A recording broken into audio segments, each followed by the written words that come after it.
2012 का दूसरा सेट हल करने चल रहे हैं। ठीक है, आज की वीडियो में 2012 का दूसरा सेट हल करेंगे। HLEM कैच नंबर है, संकेतांक नंबर है HLEM। तो सेक्शन ए में पहले हम देख लेंगे कौन कौन सा आया है, कहाँ कहाँ से आया है, और ऑब्जेक्टिव भी इसमें जो 4 नंबर का है तो उसको भी देख लेंगे। उसके बाद तुरंत हम ग्रामर पोर्शन पे चलेंगे। तो एक्सप्लेन विथ रेफरेंस में एक एक्सप्लेन करना होगा 3 में से। पहला है पैशन इज नॉट पावर, ये आपका कोर्स में नहीं है, सीक्रेट ऑफ सक्सेस पावर का था। दूसरा magnanimity and mercy were the noblest attributes of man, तो ये आपका कोर्स में बिल्कुल है। ये आपका एजी गार्डनर लिखे हैं ए फेलो ट्रेवलर, वहाँ से लिया गया है।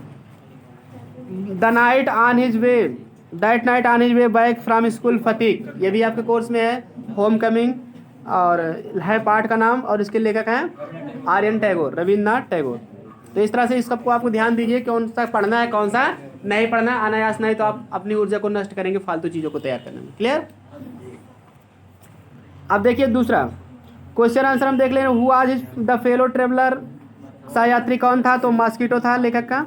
What relationship did the author develop with his fellow traveller, लेखक अपने सहयात्री के साथ क्या संबंध विकसित किए थे? तो उससे फार डिस्टेंट रिलेशनशिप, फार डिस्टेंट दूर का संबंध जो है विकसित किए थे।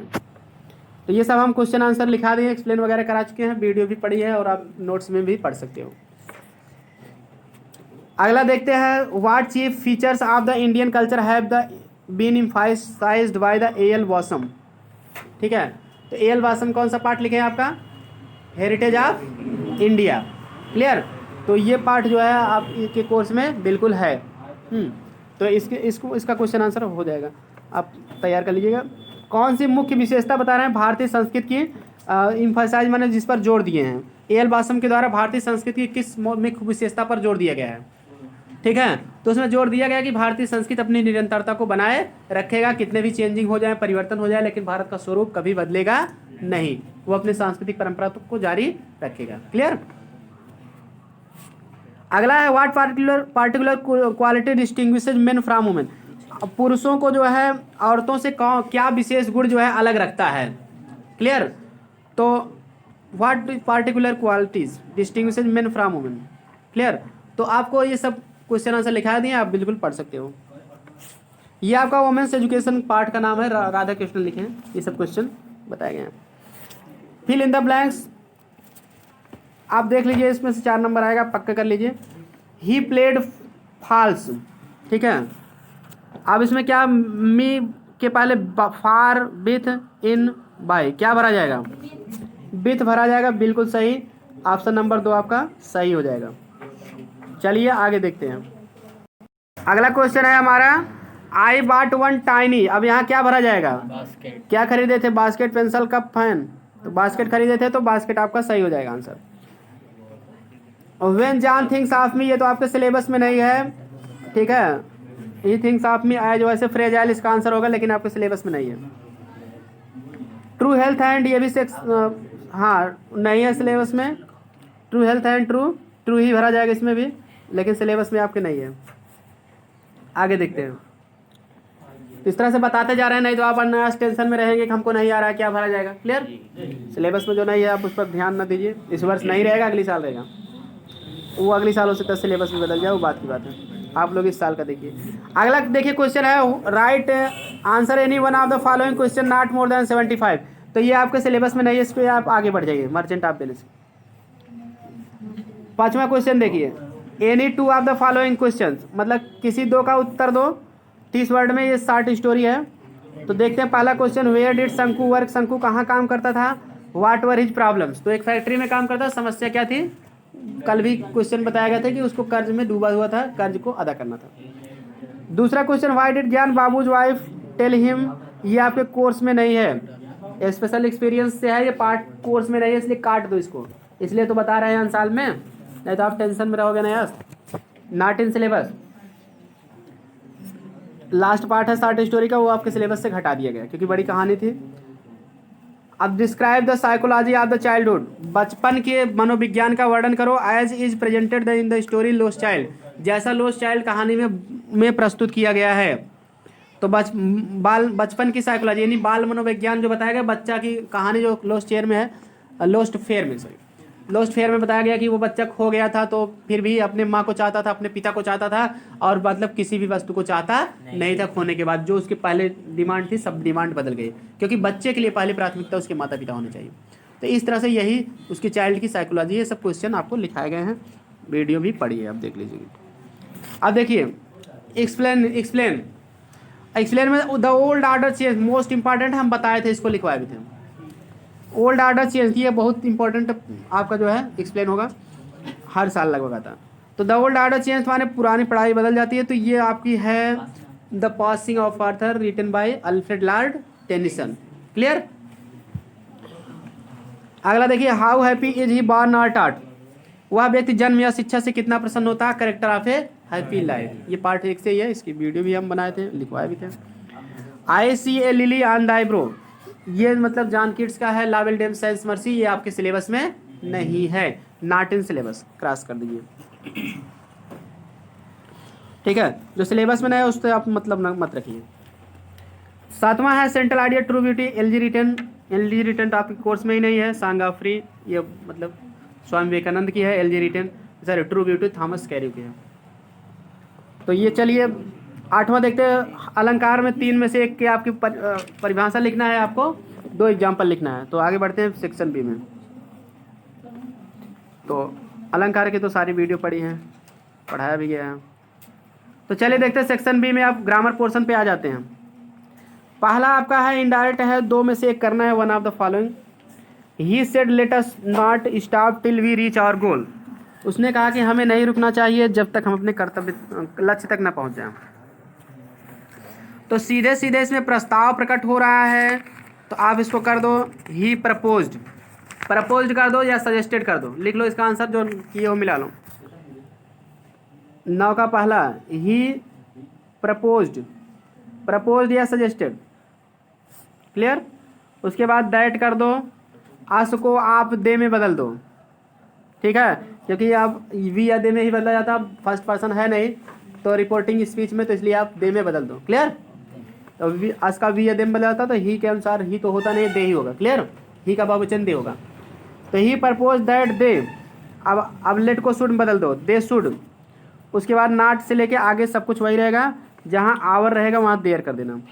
तो दे शुड नाट, ठीक है, स्टॉप टिल, वी का फिर दे कर देना, ठीक है, वी का दे कर देना, रीच कर देना, फिर देयर कर देना, there goal, there goal.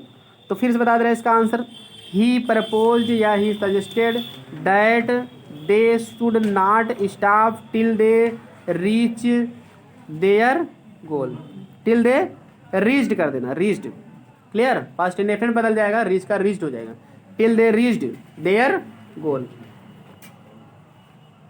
Clear. अगला, ही सेड टू मी स्टरडे, तो ही सेड टू मी स्टरडे का कर दो द प्रीवियस डे, क्या कर दोगे, द प्रीवियस डे। उसके बाद जो है आप कर देना कंजक्शन लगा दो, दे दैट लगा दो, he told me the previous day that, ठीक है, आई का फिर कर दो ही के अनुसार ही कर दो, बिल का उड कर दो, दैट ही उड, शुड लगाने की कोई जरूरत नहीं है, उड ही रहेगा, गागे की कर, उड कॉमन होता है, ठीक है। He told me the previous day that he would return, अब योर का मी के अनुसार आप कर दो माई, क्या कर दोगे, my, he would return my book, tomorrow की जगह आप कर देना द नेक्स्ट डे। फिर से सुन लो इसका answer, he told me the previous day that he would return my book the next day. चलिए हो गया। अब 2 में से 1 ही करना है, लेकिन दोनों बता दिए गए ताकि आपको परीक्षा में चाहे जो आए आप लिख ले। अगला है कंबाइन करना, सिंपल सेंटेंस बनाना। पहला, a women was strolling on the road, एक औरत सड़क पर टहल रही थी, स्ट्रोलिंग माने होता है वॉकिंग, टहलना। सी वाज ओल्ड, वह बूढ़ी थी, she had a stick in her hand, उसके हाथ में छड़ी थी, ठीक है, ये हर है इन हर हैंड। अब देखिए, तो इसको आप सिंपल सेंटेंस बनाना है। ओल्ड, पहली बात तो आप ले लो एन ओल्ड वोमेन हो जाएगा, तब क्या हो जाएगा, एन ओल्ड वोमेन। कर दो, तब एक आयन हो जाएगा, ओल्ड ले आओगे ओमेन से पहले, an old woman was strolling on the road, ऐसे कर दो। उसके बाद जो है आपको कुछ नहीं करना है, रोड के बाद लगाना है विथ, क्या लगाना है, विथ।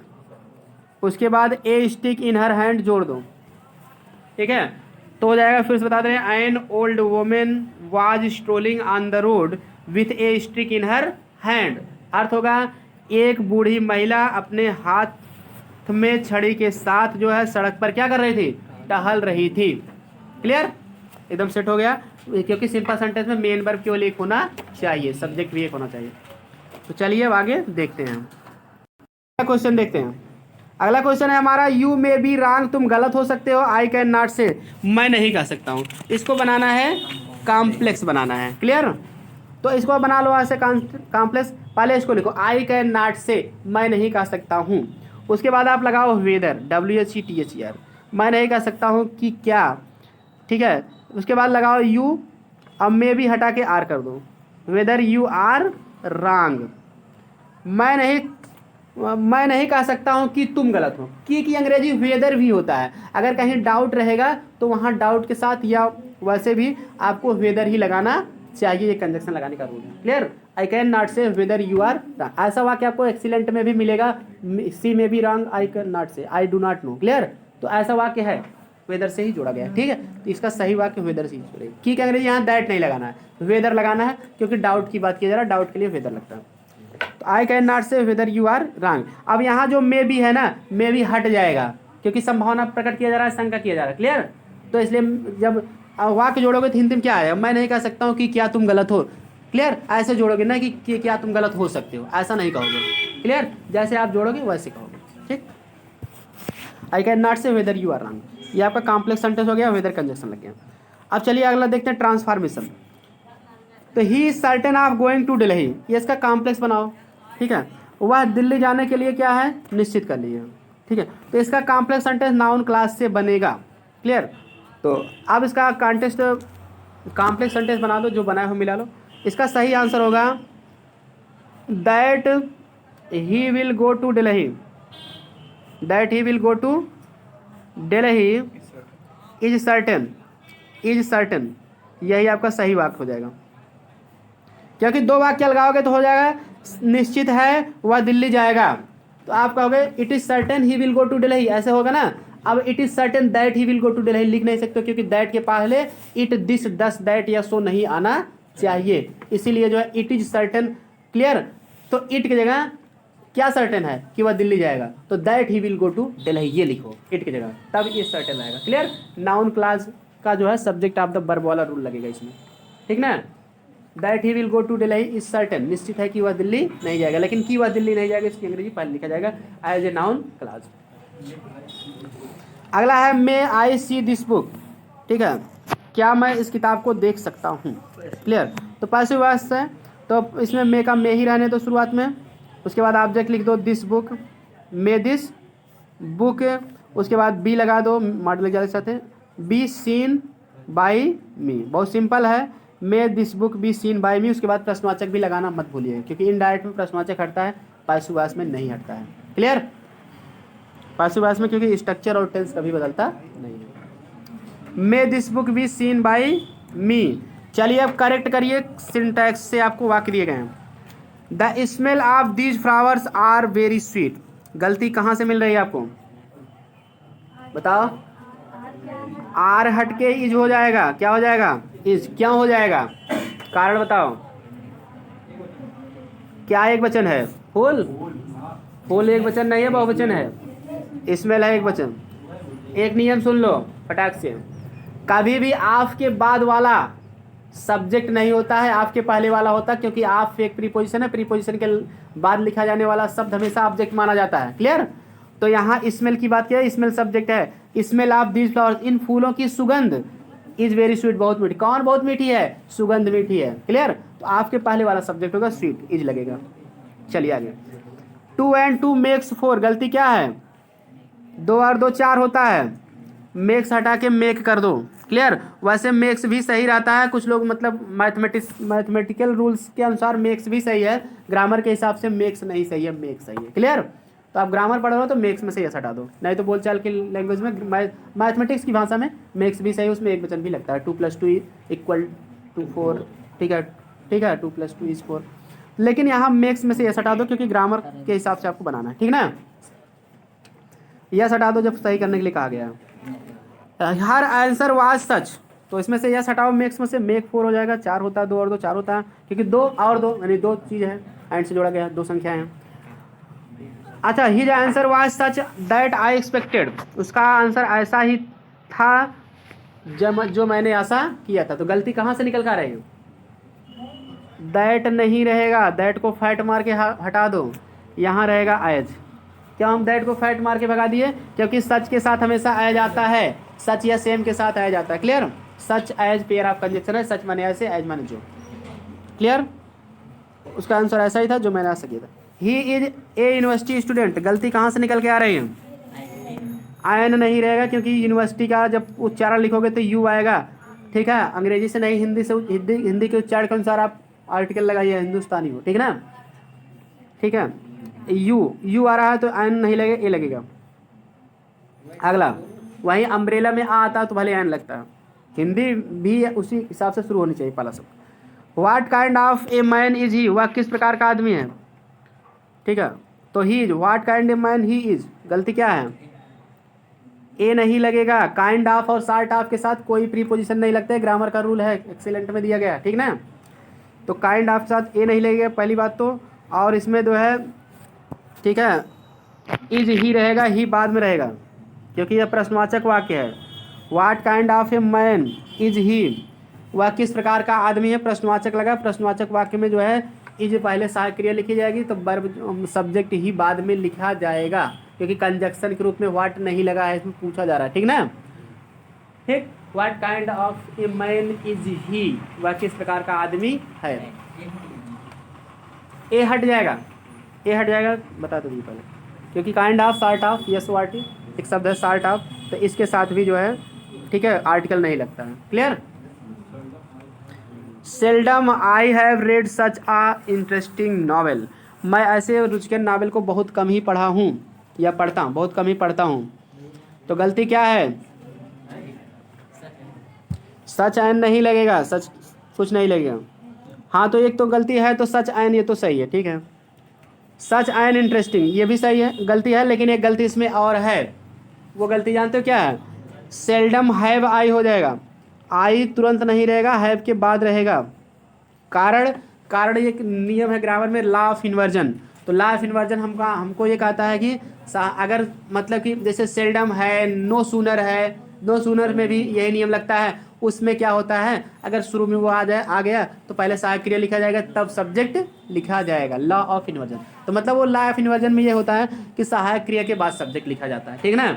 तो इसमें से कुछ ऐसे भी शब्द हैं तो निगेटिव वर्ड होते हैं, ये सेल्डम मतलब बहुत कम यानी नहीं के बराबर, ठीक है, तो नकारात्मक अर्थ लेते हैं। तो ये अपने साथ जो है अगर शुरू में आ गए, ये अगर शुरू में आ जाएंगे, ठीक है, seldom, hardly, scarcely, no sooner, तो इनके बाद सहायक क्रिया लिखा जाएगा, तभी जो है सब्जेक्ट लिखा जा सकता है। क्लियर?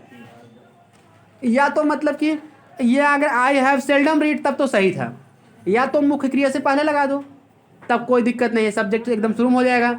लेकिन अगर एकदम शुरू में लिखोगे तो सब्जेक्ट जो है सहायक क्रिया के बाद लिखा जाएगा, बस ये इसका नियम है, ठीक ना। मुख्य क्रिया से पहले लिख सकते हो, बार्किंग डॉग सेल्डम बाइट, सही है, मुख्य क्रिया से पहले, बार्किंग डॉग सब्जेक्ट पहले आ गया। लेकिन अगर सब्जेक्ट के पहले अगर लगा दिए सेल्डम, तब तो वो सहायक क्रिया भी इसके साथ तुरंत आएगी। क्लियर?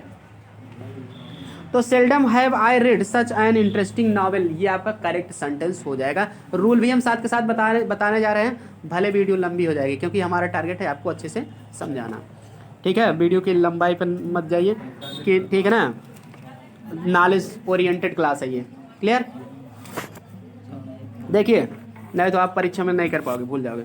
टू डील इन, अब इडियम्स एंड फ्रेज देखिए, मुहावरे। टू डील इन माने क्या होता है? डील इन माने होता है व्यापार करना। टू डील इन माने क्या होता है? व्यापार करना। डील साथ ही ना आएगा, व्यापार करना। डील साथ भी आता है तो लेन देन करना, व्यवहार करना, ये होता है। इसके साथ इन लगा है, इसका अर्थ व्यापार करना। क्लियर? तो आप वाक्य बना लोगे, ठीक है, सेंटेंस अपने हिसाब से कोई भी वाक्य बना दो। क्लियर? जैसे he deals in, clear, silk cloth है, यही डील सिल्क क्लॉथ है जो कपड़े का व्यापार करता है। कोई भी सेंटेंस आप अपने मन से बना दो, यह किताब में आप देख लो सेंटेंस मिल जाएंगे। बाई एंड लार्ज माने क्या होता है? सामान्यतया। बाई एंड लार्ज माने क्या होता है? सामान्यतया कह दो या सामान्य रूप से। क्लियर? क्लियर? सामान्यतया या सामान्य रूप से। क्लियर? अब देखिए टू टेक डाउन माने क्या होता है? टू टेक डाउन माने होता है लिखना। टेक डाउन माने क्या होता है? लिखना। टू मत लगाओ वाक्य में, अगर इन्फिनिटिव का यूज कर रहे हो तभी टू लगेगा, नहीं तो टू हट जाएगा। यहाँ to deal, to take, to दोनों से का हट जाएगा। क्लियर? टेक डाउन माने लिखना। टेक डाउन, ठीक है, दिस सेंटेंस, इस वाक्य को लिख लो। इस तरह से कुछ भी कर सकते हो। लॉस ग्राउंड माने क्या होता है? लॉस ग्राउंड माने होता है नुकसान कर लेना या हानि सहना। क्लियर? नुकसान कर लेना। ठीक, लॉस ग्राउंड माने एक अर्थ दूसरा इसका होता है पीछे हटना। क्लियर? पीछे हटना, नुकसान कर लेना। ठीक है, तो इस तरह से मतलब है। स्क्वायर डील माने क्या होता है? निष्कपट व्यवहार। स्क्वायर डील माने क्या होता है?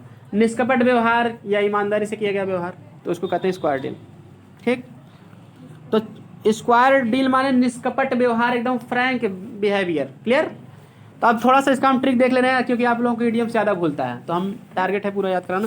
टू डील इन माने होता है व्यापार करना। कैसे? डील माने होता है फुटकर बेचना, लेन देन करना। इन माने अंदर, कोई आपके अंदर आए दुकान के अंदर तो लेन देन किया तो आप व्यापार किए। याद हो गया ना? बाई एंड लार्ज माने क्या होता है? सामान्यतया या सामान्य रूप से। बाई माने द्वारा, लार्ज माने बड़ा। ठीक है, किसी चीज़ के द्वारा आप कुछ बड़ा काम कर रहे हो तो सामान्यतया आप उस काम को कर रहे हो। टेक डाउन माने होता है लिखना। आप कलम को लिए फिर डाउन किए, नीचे किए पन्ने पर, तो आप क्या किए? लिखिए। लॉस ग्राउंड माने होता है हानि सहना या नुकसान कर लेना। लॉस माने खोना, ग्राउंड माने जमीन। आपकी ज़मीन है, आप खो दिए, कोई आपकी ज़मीन हड़प लिए तो आपका नुकसान हो जाएगा ना। क्लियर? तो इस तरह से हो गया। स्क्वायर डील माने क्या होता है? निष्कपट व्यवहार। स्क्वायर माने वर्गाकार, वर्गाकार मतलब चारों भुजाएं बराबर होती है। और डील माने क्या होता है?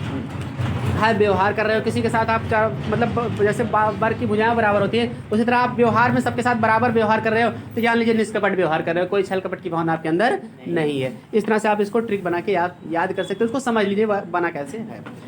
फिर अगला शब्द है सिनोनिम्स है हर्डल। हर्डल माने होता है बाधा। तो इसका आप फटाक से लिख लीजिए सिनोनिम्स। Obstacle, OBSTACLE। ऑब्स्टेकल माने क्या होता है? बाधा। सॉरी, हाँ ठीक ठीक है, हम सिनोनिम से हम सोचे एंटोनिम्स होगा। बाधा हो जाएगी। रिलायबल माने होता है विश्वसनीय, तो आप इसका बिलीविएबल कर दीजिए। क्या कर दीजिए? बिलीविएबल, BELIEVE। ठीक है, BABLE कर दो, बिलीविएबल कर दो। ठीक है, या फिर आप कह सकते हो ट्रस्ट वर्दी, TRUSTWORTHY। ट्रस्ट वर्दी माने भी विश्वसनीय होता है। उसके बाद फेमस है, तो फेमस माने प्रसिद्ध होता है, तो आप इसको कह दीजिए। ठीक है, इमिनेंट माने प्रतिष्ठित होता है, IMINENT। इमिनेंट माने प्रतिष्ठित होता है। क्लियर? IMINENT, इमिनेंट माने होता है प्रसिद्ध। ठीक है, अगला शब्द है एंटोनिम्स पूछा गया। लेजिटिमेट माने वैध होता है। वैध का मतलब क्या होता है? लीगल कह सकते हो। क्लियर? या ठीक, वैध या लीगल। ठीक, नहीं सॉरी, ये तो वैध या लीगल इसका सिनोनिम्स हो गया। इलीगल करो। ठीक है, इलेजिटिमेट कर दो, चाहे इलीगल भी कर सकते हो। IL कर दो बस, सबसे सही, कभी नहीं भूलोगे। इलेजिटिमेट में IL कर दो बस। क्लियर? इलेजिटिमेट, जैसे लिटरेट का इलिटरेट नहीं कहते हो, यल से शुरू होने वाले शब्द में अक्सर IL ही जुड़ता है। एंटोनिम्स बनाने के लिए ट्रिक जान लो। मेरिट में DE लगा दो, डीमेरिट हो जाएगा। मेरिट माने गुड़, डीमेरिट माने अगुड़। बिटर माने कड़वा। ठीक है, स्वीट माने मीठा, इसका स्वीट हो जाता है। लव इज बिटर स्वीट, कड़वा मीठा। क्लियर? कड़वा का अपोजिट क्या होता है? मीठा। अब देखते हैं हम that which can not be tamed, जिसे पालतू ना बनाया जा सके, उसको एक शब्द में क्या कहते हैं? उसको एक शब्द में कहते हैं सैवेज। चाहे आप सैवेज कर दो, चाहे वाइल्ड कर दो। वाइल्ड माने जंगली, सैवेज माने भी जंगली या असभ्य। ठीक है, WILD, वाइल्ड माने होता है जंगली, जिसे पालतू ना बना सके, जंगली भी सैवेज भी होता है। That which difficult to believe, जो विश्वास करने में कठिन हो, तो कल भी आया था, तो इनक्रेडिबल हो जाएगा। क्या हो जाएगा? इनक्रेडिबल या अनबिलीवेबल। ए चाइल्ड, सूज नहीं होगा, हुज होगा, टाइपिंग मिस्टेक है। W कर लो, यस को। A child whose parents are dead, एक बच्चा जिसके माता पिता मर गए हैं, उसको कैसा बच्चा कहते हैं? ठीक है, माता पिता मर गए हैं तो सीरीज बात अनाथ हो जाएगा बेचारा। जैसे टॉम सायर, वो भी अनाथ था। होर्ड माने क्या होता है? होमोफोन्स देख लीजिए। होर्ड माने होता है इकट्ठा करना। क्या होता है? ORPHAN, आर्फन माने अनाथ। होल्ड माने इकट्ठा करना, क्लियर। अब अगला HORDE, इस होल्ड माने होता है समूह। तो सेंटेंस बनाए जिसमें यही अर्थ आ जाए, बस और कुछ नहीं करना, क्लियर।